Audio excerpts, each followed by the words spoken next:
అతి సామర్థ్యాలతో మీ ముందుకు వస్తున్నాను ఈ సంక్రాంతి సంబరాల్లో. రండి చూసుకుందాం మీ ప్రతాపము మా ప్రతాపము. రక్తం ఏరులై పారుతాయి. కోడికి దొరకదండి, పడుకుంటూ కొడతాయి నా దగ్గర కోళ్ళు. పోయినసారి కూడా వీడియోలో చెప్పాను. పెట్టలు కూడా అంతే, చాలా పాజిటివ్ కోళ్ళు అండి. పడుకొని దొంగ దెబ్బలు కొడతాయి, మంచి కోళ్ళు. చూడండి, ఇది రసంగి పుంజండి, 23 సైజు. పెద్ద పెద్ద కాళ్ళు వేస్తాయండి కోడి, పెద్ద పెద్ద కాళ్ళు వేస్తుంది. షాట్లు, పెద్ద పెద్ద షాట్లు. జంపింగ్ల మట్టికి మామూలు జంపింగ్ చేయదు. దీన్ని బ్రీడర్గా పెట్టానండి, మా 6వ బ్రీడర్గా.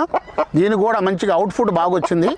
ఎవరి దొడ్లోకైనా వెళ్తే మిమ్మల్ని చేతులు కట్టేసి కాళ్ళు కట్టేసి బంధించేసి అయితే మీకు అమ్మరు. దాంట్లో అయితే you have a free hand, మీకు చక్కగా ఫ్రీ హ్యాండ్ ఉంటుంది. మీకు నచ్చింది తీసుకోండి, అలాగే నచ్చకపోతే అసలు వాళ్ళ దగ్గర మీరు చక్కగా హాయ్ గుడ్ బాయ్ చెప్పండి. మళ్ళీ ఎప్పుడో మీరు కలవచ్చు ఫ్యూచర్లో వాళ్ళతో. You need to maintain a good relation with them. రసంగిని కూడా అంతా అలాగే ఇష్టపడుతూ ఉంటారు. చెప్పండి రాము, ఈ రసంగిని